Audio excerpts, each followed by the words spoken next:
palavra de Deus diz assim: mas nem todos obedeceram ao Evangelho, pois Isaías diz: Senhor, quem acreditou na nossa pregação? E assim a fé vem pela pregação, e a pregação pela palavra de Cristo. Amém. Pai, obrigado por estarmos juntos mais uma vez nesse dia. Tua palavra diante de nós, o verdadeiro alimento que nós precisamos, e é dela que nós queremos nos alimentar. Precisamos disso mais uma vez. Te pedimos, fala conosco, Pai. Supre as nossas necessidades espirituais, porque não é só de pão que vivemos, mas da palavra que procede da tua boca. E é essa que nós queremos. Não viemos aqui ouvir os homens com suas doutrinas, com suas filosofias, mas sim a palavra que procede do Senhor, aquela que liberta, aquela que é verdade. Fala conosco, Senhor. Abrimos o nosso coração para receber. E eu entrego a minha vida a Ti, meu Deus, pedindo graça e misericórdia e pedindo a unção do Teu Espírito que me capacite a ministrar Tua palavra de acordo com a Tua vontade. Nós oramos juntos por isso, em nome de Jesus. Amém. Graças a Deus. Podem sentar. Amados, o homem natural, ele é sempre desobediente. Na verdade, a desobediência foi o problema da humanidade. Se nós olharmos para a Bíblia Sagrada, sabemos da história do homem, sabemos como Deus criou o homem e ali colocou-o num lugar maravilhoso, cercado de todos os benefícios, não é? Mas mesmo assim o homem desobedeceu. E essa desobediência foi herdada por toda a humanidade. Então, é natural do homem a desobediência. E não precisamos ir muito longe para comprovar esta afirmação. Basta você estudar uma criança, né? Uma criança pequena, você olhando para o comportamento dela, vai perceber ao longo da sua formação que a tendência é a desobediência. E aí você precisa corrigir, ensinar, mostrar o caminho, não é? Isso é natural. Não há naturalidade em obedecer. Pelo contrário, a naturalidade está em questionar, em se opor, a resistir. E é assim que as coisas funcionam. E tanto na época da lei, quanto na época da graça, que é a época que vivemos hoje, essa característica é permanente no homem, que é a desobediência. Pela lei ou pelo amor, o homem desobedece ao seu Criador, e a gente pode constatar isso através da história. Mas veja o que a palavra de Deus nos diz. Nesse texto que nós acabamos de ler, está escrito assim no versículo 16: mas nem todos obedeceram ao Evangelho. E aqui a Bíblia coloca uma questão para a gente pensar. Quando falamos do Evangelho, e todos sabem que Evangelho significa o quê? Boa nova, não é? A tradução, uma boa notícia. Há uma boa notícia para o homem, há possibilidade de salvação. Foi essa notícia que chegou ao homem através de Jesus.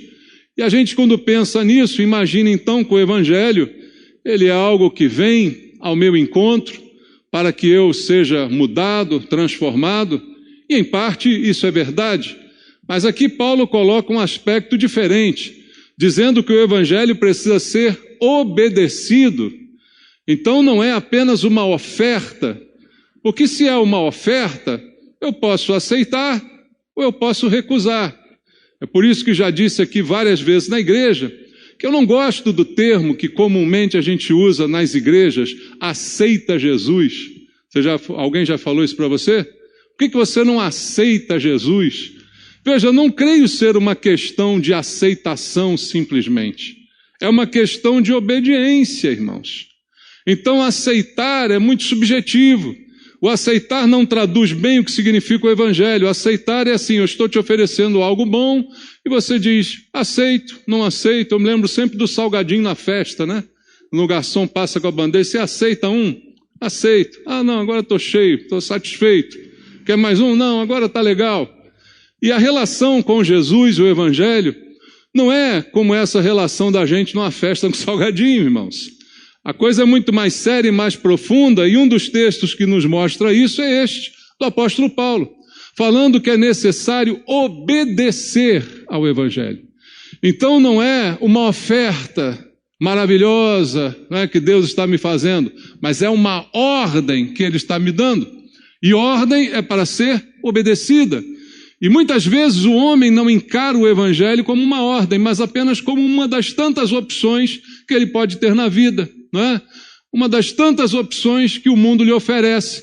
Mas a Bíblia diz que ele é uma ordem. Veja também o que está escrito em Atos dos Apóstolos, um pouquinho antes de Romanos, no capítulo número 17, no versículo 30 e no versículo 31 também é enfática a Bíblia ao afirmar isso. Atos 17, verso 30 e 31 diz: Ora, não levou Deus em conta os tempos da ignorância. Agora, porém, qual é a palavra aqui? Notifica aos homens que todos, em toda parte, façam o quê? Se arrependam. Porquanto estabeleceu um dia em que há de julgar o mundo com justiça por meio de um varão que destinou e acreditou diante de todos, ressuscitando-o dentre os mortos. Então a Bíblia também coloca que o Evangelho, essa grande notícia, essa grande novidade de Deus, é para ser obedecida. E há uma notificação, é interessante a palavra, notificação deve ser cumprida, obedecida. Você já recebeu uma notificação? Não me conte por quê, não quero nem saber. Mas se você recebeu uma notificação, você sabe o que significa. Você não tem a opção de dizer não vou. Você é notificado a comparecer dia tal na delegacia, no juízo, em algum lugar, você não vai dizer não vou. Se você não for, você vai sofrer as consequências dessa sua decisão. Então a notificação, o termo aqui usado, é bem grave, porque Deus não está oferecendo uma possibilidade, mas com Jesus Ele está notificando aos homens que eles se arrependam. A notificação é para arrependimento, então há uma ordem no Evangelho, e a ordem é: arrependa-se, creia e seja salvo. E essa ordem precisa ser, como diz o texto, obedecida, e o texto é muito claro, Deus notifica aos homens, aonde? Em toda parte. Quantos homens? Todos os homens, está escrito no verso 30, que se arrependam. Por quê? Porque Ele estabeleceu um dia em que Ele há de julgar o mundo com justiça, e vai julgar por meio de um homem. E esse homem é Jesus. E Ele acreditou, ou seja, deu credibilidade a este homem, ressuscitando-o dentre os mortos. Deus deu credibilidade a Jesus, ao que Ele falava, ao Evangelho que Ele pregava, pelo fato de tê-lo ressuscitado dentre os mortos. E é através dele que todo mundo será julgado. Então a notificação é: se arrependa antes que venha o julgamento. Se arrependa antes que esse dia chegue, e há de chegar. E ali há uma ordem de notificação, e há um dever a ser cumprido, então há uma obediência a ser prestada. E esse é o Evangelho que nós pregamos. Mas será que as pessoas entendem o Evangelho dessa maneira? Ou pior, será que ele é pregado dessa maneira nas igrejas? Né? Isso às vezes me dá aqui um conflito, né? Porque que Evangelho que nós pregamos para as pessoas? Jesus como uma solução dos seus problemas? Jesus como aquele que traz a mulher amada em 3 dias, tá bom? Ou desfaz trabalhos, ou o que mais Jesus faz? Te dá casa, comida, roupa lavada, te dá prosperidade, te cura de todas as doenças. Muitas vezes o evangelho pregado é o evangelho que apresenta Jesus assim. E aí é uma grande opção, embora seja atrativa, eu posso simplesmente recusá-la e nenhum mal me acontecerá. Mas não é isso que a Bíblia diz. A Bíblia diz que o Evangelho é uma ordem de Deus, que precisa ser obedecida. E o Evangelho, a Bíblia diz, ele tem um alvo. O alvo do Evangelho, alguém pensa assim, o alvo é o homem. O alvo do Evangelho é salvar o homem, em parte. Porque, na verdade, o alvo do Evangelho é dar honra a Deus. O Evangelho serve para glorificar a Deus, porque não é uma oferta de um igual para um igual. Deus, nós, é o soberano oferecendo a nós, através de uma notificação, de uma ordem, a oportunidade de obedecer e ser salvo. Então, quem é glorificado com a proclamação do Evangelho é o Senhor. Porque através da obediência ao Evangelho, o pior pecador pode ser salvo. O pior pecador tem jeito, tem solução, tem salvação. E quem é glorificado com isso? É Deus, que dá uma oportunidade da pior pessoa do mundo a obedecer aquilo que Deus determinou, ser salva. Então, o propósito, o alvo do Evangelho é glorificar a Deus, dar ousadia àquele que prega o Evangelho na autoridade do Senhor, para dizer as verdades que estão contidas no Evangelho, e encorajar o humilde a obedecer à ordem e crer em Deus. Por isso que já disse aqui em diversas pregações, que a humildade precede a obediência, irmãos. Porque a humildade faz com que eu obedeça, enquanto que o orgulho, a exaltação, me coloca numa posição que eu não me sinto obrigado a obedecer. Quanto mais exaltada ou orgulhosa é a pessoa, mais dificuldade ela tem em obediência. Então o Evangelho é como disse Jesus, ele vai alcançar os humildes. Ele vai alcançar esses que, primeiramente, se reconhecem como pecadores.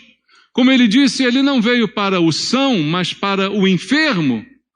E a pessoa então se reconhece como enfermo, se reconhece como pecador, e aí sente a necessidade de obedecer, e é assim que as coisas funcionam. Quando as pessoas não são salvas, normalmente não o são, porque ignoram o Evangelho. Quando ele é pregado, ela diz, eu não vou obedecer. Por quê?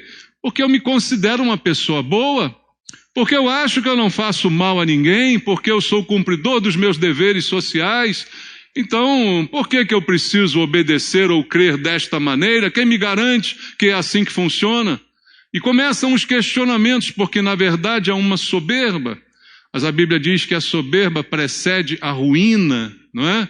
E aquele que a si mesmo se exaltar será humilhado, ao passo que aquele que a si mesmo se humilhar será exaltado. Então a salvação vem para aquele que humildemente crê, obedece e concorda com aquilo que Deus falou. Então, o que não é humilde diz que há vários caminhos para a salvação, diz todos os caminhos levam a Deus, enquanto Jesus diz, eu sou o caminho, a verdade e a vida. Ninguém vem ao Pai a não ser por mim. Então não há outro caminho, só um caminho. Mas o homem orgulhoso não vai conseguir consentir com isso, não vai se submeter a essa verdade, vai criar a sua própria verdade, sua própria religiosidade, seus próprios conceitos a respeito de Deus. E é o que nós vemos hoje, quanta gente pensando tanta coisa a respeito de Deus. Mas a Bíblia diz que o Evangelho é para glorificar a Deus e ao humilde que é ordenado a crer e obedece e então é salvo. E por que eu devo obedecer? Se você quer alguma razão para obedecer, olhe para quem está mandando. Tem um ditado no mundo que diz assim, manda quem pode, obedece quem tem juízo. Esse ditado se aplica muito bem a Deus. Porque quem está mandando, pode mandar. E por que ele pode mandar? Porque ele é o autor de tudo. Porque ele é o criador de todos os homens. Até daqueles que o desprezam, né? Até daqueles que não querem saber dele, mas foi Deus que os criou. E é Deus que ainda os mantém, como foi dito hoje pela manhã, nessa graça que nós vivemos agora, nessa misericórdia que alcança a todos e é a causa de não sermos consumidos. Todos estamos debaixo dessa misericórdia, mas há uma chance, há uma oportunidade que tem um dia determinado para acabar. Mas quem está mandando pode mandar, porque é aquele que tem toda a autoridade. Veja, ainda em Romanos, no capítulo 5, no versículo número 8, está escrito assim, mas Deus prova o seu próprio amor para conosco, pelo fato de ter Cristo morrido por nós, sendo ainda pecadores. A prova do amor de Deus. Eu devo obedecê-lo, primeiro, porque ele manda, porque ele tem autoridade para fazê-lo, e segundo, porque ele me ama. Como a gente viu hoje de manhã, é o amor que me conduz ao arrependimento. Não é o medo do inferno, não é o medo da condenação, mas é o amor. O amor de Deus me conduz ao arrependimento. E aqui Paulo está dizendo simplesmente que a prova desse amor é que Cristo morreu quando eu ainda era pecador. Quando o homem, a humanidade, ainda era pecadora. Ele não esperou ninguém melhorar para então morrer. Se melhorasse, nem precisava morrer. Mas ele morreu para salvar gente que não presta, como eu e você. Para salvar gente que peca e gosta de pecar, mas que é tocado, é transformado e que se humilha na presença de Deus para receber o plano que Ele traçou para nós e obedecer àquilo que Ele determinou. Então, por que eu devo obedecê-lo? Porque Ele me ama. Como diz João 3,16, Deus amou ao mundo de tal maneira que deu seu Filho unigênito para que todo o que nele crer não pereça, mas tenha a vida eterna. Por amor, Ele me deu a possibilidade de não morrer, mas ter a vida eterna. Ter a vida eterna na presença de Deus. E por que mais devo obedecê-lo? Leia comigo João capítulo 6, um texto maravilhoso, onde Jesus deixa várias lições para nós, mas no versículo 38 até o versículo 40 de João 6 está escrito assim: porque eu desci do céu não para fazer a minha própria vontade, sim a vontade daquele que me enviou. E a vontade de quem me enviou é esta, que nenhum eu perca de todos os que me deu. Pelo contrário, eu o ressuscitarei no último dia. De fato, a vontade de meu Pai é que todo homem que vir o Filho e nele crer tenha a vida eterna. E eu o ressuscitarei no último dia. Eu tenho que obedecer porque essa é a vontade de Deus. Você já ouviu na Bíblia que a vontade de Deus é boa, perfeita e agradável? Eu digo, a vontade de Deus é salvar você que ainda não é salvo. A vontade de Deus é resgatar você das trevas e trazer você para a luz. A vontade de Deus é que você possa ser ressuscitado para viver para sempre com o Senhor. Essa é a vontade. Mas nem sempre ela se cumpre porque o homem não obedece. Deus programou o pecado? De forma alguma. Era o pecado um exercício da vontade de Deus? Não, foi uma possibilidade dada ao homem, obedecer ou não obedecer. Se você obedecer, você será livre, você estará dentro da vontade de Deus, e a vontade de Deus é te salvar, e eu preciso aprender a obedecer à vontade de Deus. Mas o que essa obediência, ela exige de nós? Talvez a gente fique um pouco conflitado com essa palavra. Essa obediência não é apenas ouvir, não é apenas gostar, não é apenas acreditar, professar, mas é uma obediência a uma ordem que está sendo dada. Deus notifica aos homens que todos, em todo lugar, se arrependam. Há uma ordem. E além da ordem, Ele me dá o seu amor. E o amor com que Ele me amou me conduz ao arrependimento. Veja, Deus não somente dá a ordem, como dá a mim a capacidade de cumprir. Porque às vezes a gente recebe uma ordem que parece impossível de cumprir. Você já recebeu uma ordem que parece impossível de cumprir? Que você não vê recursos em você mesmo para obedecer aquilo que lhe foi pedido ou ordenado? Mas Deus não, Ele faz diferente, Ele te dá uma ordem, e Ele te dá os meios pelo qual você pode cumprir e obedecer a ordem que foi dada, como foi dito de manhã. O amor de Deus te leva, te conduz ao arrependimento. E a ordem dele é: se arrependa. Mas Ele te ama para que isso seja capaz de acontecer na sua vida. Ele te ama a ponto de que você possa, constrangido por esse amor que você não merece, se arrepender e começar a lutar contra o pecado para o resto da sua vida, até o final. Como diz a Bíblia, na nossa luta contra o pecado ainda não resistimos até o sangue. Essa luta vai ser constante até o final.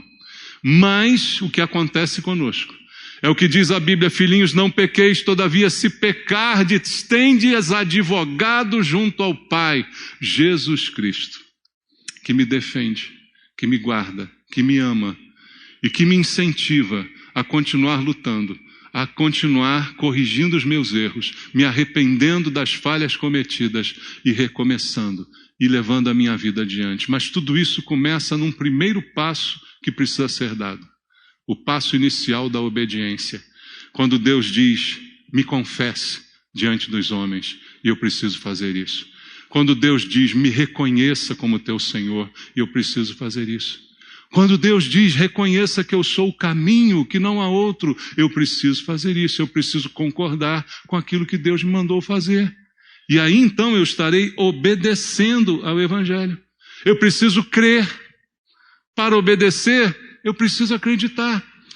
É impossível obedecer sem acreditar.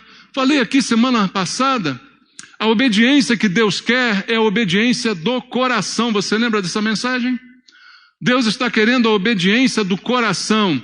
E obediência do coração só é possível quando se crê. Se você não crê, você pode obedecer por imposição. Eu não acredito, mas estão me mandando fazer, então eu vou fazer, porque senão alguma coisa ruim vai me acontecer. Aquela coisa do medo do inferno. Ninguém é salvo por medo do inferno, mas pelo amor que Deus tem por você.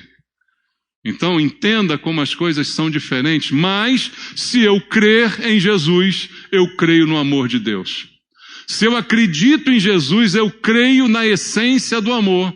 E se eu creio na essência do amor, eu decido obedecer, por causa desse amor que me alcançou primeiro.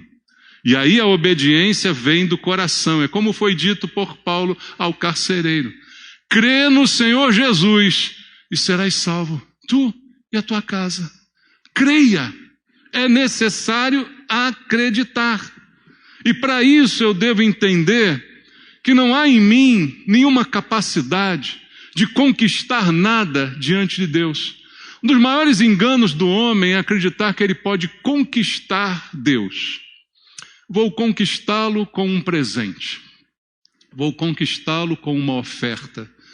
Você viu lá, desde o início da Bíblia, que isso não deu certo com Caim e Abel, né? Já preguei aqui sobre isso, não vou pregar de novo, mas o que estava em jogo ali não era a oferta, mas a pessoa. Caim queria impressionar Deus. Abel talvez até quisesse a mesma coisa. Porque quando a gente oferta alguma coisa, a gente quer causar uma boa impressão em Deus, mas às vezes com mais intenções, né? Querendo outro tanto em troca, querendo uma contrapartida, e com Deus não tem negócio, né? Então eu preciso entender que não há nada que eu faça que vá de fato ser levado em conta no momento da salvação. Você não é salvo por algo que você faz ou deixa de fazer. Você é salvo por algo que Jesus fez por você. A salvação não é uma atitude minha, mas é uma atitude de Deus, a qual eu só preciso obedecer, concordar, crer e me submeter à maneira, ao método que Ele escolheu. E é isso que está em jogo. Veja, em Filipenses, no capítulo 3, vamos ler aqui em Filipenses capítulo 3, verso 7 ao verso 11, está escrito assim: mas o que para mim era lucro, isso considerei perda por causa de Cristo. Sim, deveras considero tudo como perda por causa da sublimidade do conhecimento de Cristo Jesus, meu Senhor, por amor do qual perdi todas as coisas e as considero como refúgio para ganhar a Cristo e ser achado nele, não tendo justiça própria que procede da lei, senão a que é mediante a fé, a justiça que procede de Deus baseada na fé, para o conhecer e o poder da sua ressurreição e a comunhão dos seus sofrimentos, conformando-me com ele na sua morte, para que de algum modo alcançar a ressurreição dentre os mortos. Paulo resumiu aqui como é o relacionamento com Deus. Não tenho justiça própria, é o que ele diz. Abrir mão da justiça própria é abrir mão dessa tendência que todo ser humano tem de se justificar, de se desculpar. Sempre que somos acusados de alguma coisa, nós temos uma desculpa pronta para dar. Isso não é arrependimento. Isso é uma justificativa. Eu fiz isso por causa daquilo. Eu agi assim porque as circunstâncias me obrigaram. Eu menti porque foi conveniente naquele momento. Há sempre um porquê, há sempre uma justificação. Isso é a justiça própria. E a justiça própria é também dizer a Deus: olha, eu fiz tudo certinho, vê se você vai ser benevolente comigo, tá? Olha, eu estou cumprindo tudo que diz a tua palavra, então vê se quebra meu galho. Isso é a justiça própria. E Paulo diz: eu não tenho justiça própria. Paulo, que era um estudioso, que era um religioso, que poderia invocar muitos dos seus predicados, que abriu tantas igrejas, que pregou a tantas pessoas, que fez tanto a obra de Deus, ele disse: não tenho justiça própria. Não há nada que eu faça que me justifique diante de Deus, porque diante dele sou pecador. Mas quando reconheço a Cristo, Deus não me vê mais como pecador, mas me vê através de Cristo. Me vê através da obra que Jesus consumou na cruz. Por isso, ao morrer na cruz, ele disse: está consumado, está terminado, está feito. E ali então, meu pecado é perdoado. E aí, a minha justiça não serve de nada. As nossas justiças, como diz a Bíblia, são como trapos de imundícia diante de Deus. Não nos justificam, é uma lenga-lenga sem sentido. Veja o que ele diz mais em primeira epístola de João, no capítulo 1, do versículo 8 ao versículo 10, está escrito assim: se dissermos que não temos pecado nenhum, a nós mesmos nos enganamos e a verdade não está em nós. Mas olha o que diz agora: se confessarmos os nossos pecados, Ele é fiel e justo para nos perdoar os pecados e nos purificar de toda injustiça. Se dissermos que não temos cometido pecado, fazemo-lo mentiroso e a sua palavra não está em nós. Então a Bíblia diz: eu preciso reconhecer que eu sou pecador. A confissão é o reconhecimento de culpa. E é a confissão que normalmente nos falta. Porque no lugar dela vem a desculpa, vem a justificativa. Pequei, mas também todo mundo faz. Errei, mas foram as circunstâncias. Isso, aquilo. Isso é a justificação.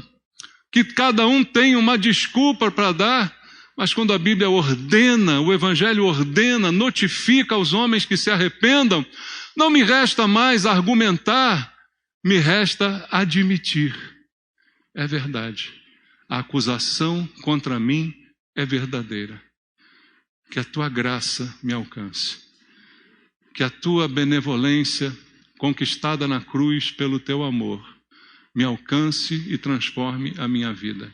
De fé em fé, o justo vive pela fé, lutando a cada dia contra os erros cometidos, confessando diante de Deus os seus pecados. Porque o texto aqui diz que se nós dissermos que não temos pecado, somos mentirosos. E aqui o texto não está falando para não crentes ou para crentes, o texto está falando para todo mundo. Qualquer um, seja crente, seja salvo, não seja, se disser que não tem pecados, está mentindo. E pior, está fazendo Deus de mentiroso. Então, seja para um grupo ou para o outro, a solução é a mesma proposta: confessar. Se confessarmos os nossos pecados, Ele é fiel e justo para nos perdoar. Mas se negarmos, mas se enrolarmos, se justificarmos, se dermos volta, não há verdadeiro arrependimento. Não há admissão de culpa, apenas floreio, E isso não leva a nada. Arrependimento e abandono do pecado. O João, na mesma epístola, continua dizendo no capítulo 3, do versículo número 3 ao verso 9: e assim mesmo se purifica todo o que nele tem esta esperança, assim como ele é puro.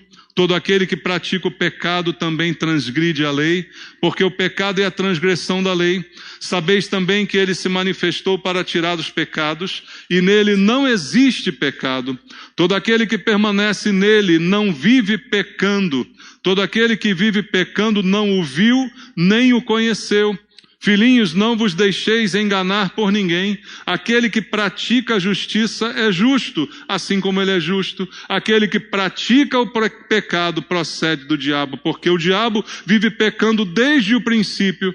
Para isto se manifestou o Filho de Deus, para destruir as obras do diabo. Todo aquele que é nascido de Deus não vive na prática de pecado, pois o que permanece nele é a divina semente. Ora, esse não pode viver pecando porque é nascido de Deus. Entenda a diferença em que João diz aqui, o que ele diz, o mesmo João no capítulo 1 que nós lemos juntos. Se dissermos que não temos pecado, fazemos Deus de mentiroso. Mas a diferença entre você ter eventualmente um pecado e você viver na prática do pecado. A prática é algo constante, repetitivo, até com o intuito de se aperfeiçoar.